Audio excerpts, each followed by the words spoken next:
چاروں طرف سے غموں نے گھیرا، تیرے کرم سے ہو دور اندھیرا، چاروں طرف سے غموں نے گھیرا، تیرے کرم سے ہو دور اندھیرا، دکھیا دلوں کے آپ سہارے، ہم سب کے پیارے رب کے دولارے، اور تیرا زمرد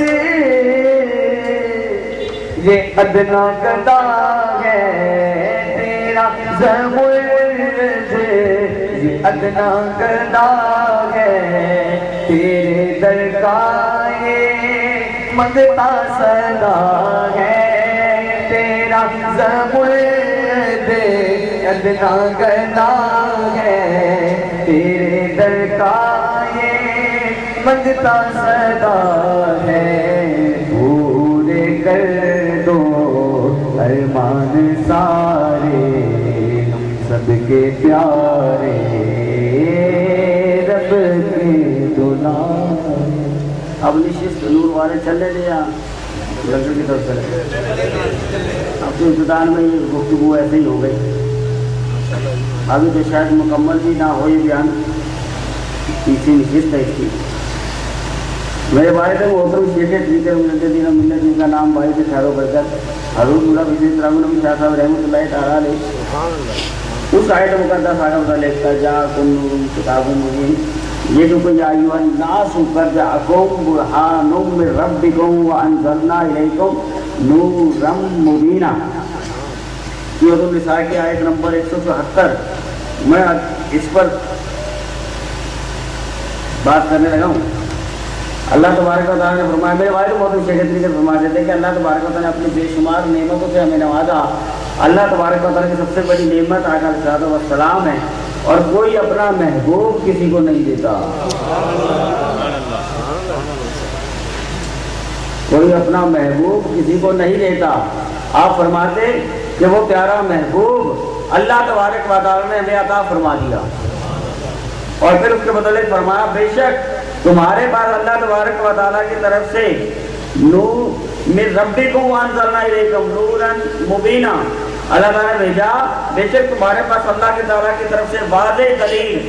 اللہ تعالیٰ کی طرف سے واضح دلیل اللہ تعالیٰ نے بھیجا، اور ہم نے تمہاری طرف کھلا روشن نور بھیج دیا۔ اللہ تعالیٰ فرماتا ہے کھلا روشن نور بھیج دیا، اور اللہ تعالیٰ فرماتا ہے کہ میں نے بے شک تمہارے پاس اللہ تعالیٰ کی طرف سے واضح دلیل آئی، اس کے مطلب بے شک آ گئے رب کی طرف سے روشن دلیل۔ مفسرین کہاں فرماتے ہیں کہ قد سے مراد جو ہے وہ تخلیق، کہ تھے تو آئے، ہوتے ہی نہ تو کہاں سے آتے، فرماتے ہیں ایسے لیے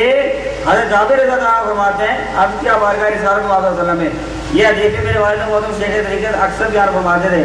یہ بخاری شریف کی حدیث مبارکہ ہے جو حضرت جابر رضی اللہ عنہ سے ہے۔ آپ فرماتے تھے حضرت جابر رضی اللہ عنہ سے یہ حدیث روایت کرتے ہیں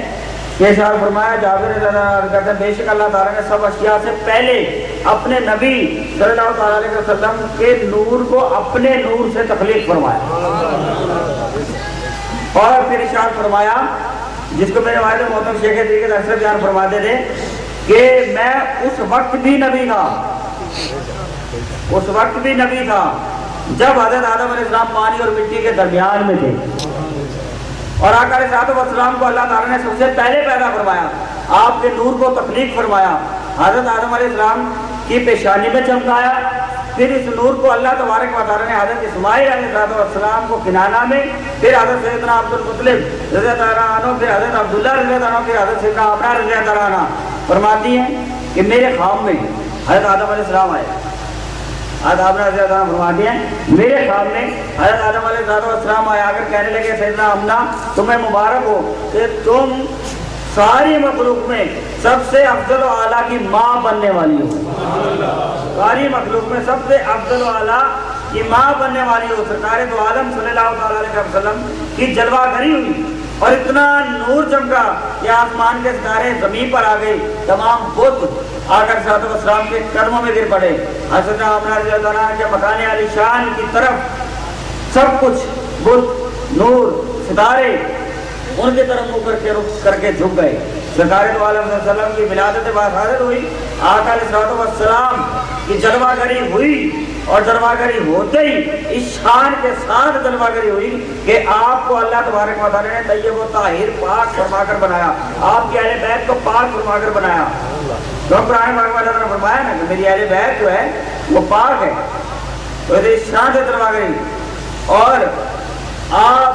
آقا علیہ السلام کا نور کا یہ عالم تھا۔ اب کیونکہ بات چلتی چلتی آگے نور جہاں سے اصل نور کی خیرات مل رہی ہے نا، اب ہم وہاں پر آ گئے نا، اور یہ اللہ سے چلتی ہوئی بات تھی، تو اب یہ نور کہاں سے کہاں تک آ پہنچا۔ تو آقا علیہ السلام کی چشم زدن میں سرما لگا ہوا تھا، نور پھیلا ہوا تھا، خوشبو کی لبیک آ رہی تھی۔ اور جب جلوہ گری ہوئی ایک کلمہ جاری تھا زبان مبارک پر، رب ابلی امتی، یہ دعا مانگتے ہوئے پیدا ہوئے، یا ایھا الناس قد جاءکم برہان من ربکم، آگے تمہارے پاس روشن دلیل کھلا نور اللہ تبارک و تعالی نے دے دیا۔ مفسرین کرام فرماتے ہیں کہ اللہ تبارک و تعالی نے اپنی ربوبیت، اپنے الوہیت، اپنی وحدانیت، اپنی قدوسیت پر دلیل بنا کر آقا علیہ السلام کو بھیج دیا۔ اور اس کی مثال کو اس طریقے سے دیتے ہیں کہ دعوے کی دلیل جتنی مضبوط ہوگی دعویٰ اتنا مضبوط ہوگا، دعوے کی دلیل جتنی مضبوط ہوگی دعویٰ اتنا مضبوط ہوگا۔ کسی بھی دعوے کی صداقت کی لیے اس کی دلیل کا مضبوط ہونا لازم ہے۔ دعویٰ مضبوط ہونا دلیل کیا کرے گی؟ اللہ تعالیٰ نے اپنی وحدانیت پر آقا علیہ السلام کو بھیجا جو خود فرماتے ہیں۔ آقا علیہ السلام تشریف فرما ہوئے، جلوہ گری ہوئے، خود فرماتے ہیں مَن رآنِی فَقَدْ رَأَى الْحَقَّ، جس نے مجھے دیکھا اس نے حق کو دیکھا۔ وہ تو انہوں نے فرمایا، چاہے وہ آج بھی دیکھ لیں، اس وقت کی بات نہیں ہے۔ اور جو اللہ پاک کو پہچاننا چاہے، اللہ پاک کو جاننا چاہے، اللہ پاک کی معرفت حاصل کرنا چاہے، وہ آقا علیہ السلام کی طرف چل پڑے، روضہ رسول پہ چل پڑے۔ اعلیٰ حضرت احمد رضا خان بریلوی رضی اللہ عنہ فرماتے ہیں باخدا خدا کا ہے یہی در، باخدا خدا کا یہی ہے در، تمہیں اور کوئی مفر مکر نہیں، جو وہاں سے یہیں، جو وہاں سے یہیں آ کے ہو، جو یہاں نہیں وہ وہاں بھی نہیں، پہلے یہی ہوگا، جو یہاں نہیں پھر وہاں بھی نہیں، یہاں ہے تو نور کے خراب پڑتی ہے نا، اپنے باغ میں بچہ بچہ نہیں ہوتا۔ سرکار دو علیہ وسلم کو اللہ تعالیٰ نے اسے دلیل بنا کے بھیجا، مضبوط دلیل۔ میں ایک مثال ایک چھوٹی سی اور دے دیتا ہوں۔ مثال کے طور پہ کسی نے کوئی چیز بنائی بڑی خوبصورت، ساؤنڈ چلایا بڑا خوبصورت، کوئی شے بھی بنائی، اللہ تعالیٰ نے شجر و حجر بنائے، مکان آستانہ کسی نے بنایا، کسی نے تعمیر کیا، مسجد بنا دی، کوئی شے بھی آپ کی پسند کے مطابق آپ نے گھر بنوا لیا، بیویوں کی خواہش پر خوبصورت بنا دیا۔ اب اگر خوبصورت بنایا، کسی نے بینر خوبصورت بنوا لیا، بھائی صاحب کو کہیں کہ بھائی صاحب ساؤنڈ بڑا خوبصورت چلا، چلانے والا کون تھا؟ ساؤنڈ بہت خوبصورت چلا، چلانے والا کون تھا؟ بھائی صاحب تھے۔ تو بھائی صاحب کا دل خوش ہوگا یا مغموم ہوگا؟ خوش ہوگا۔ اگر ہم کہہ دیں ساؤنڈ بڑا اعلیٰ تھا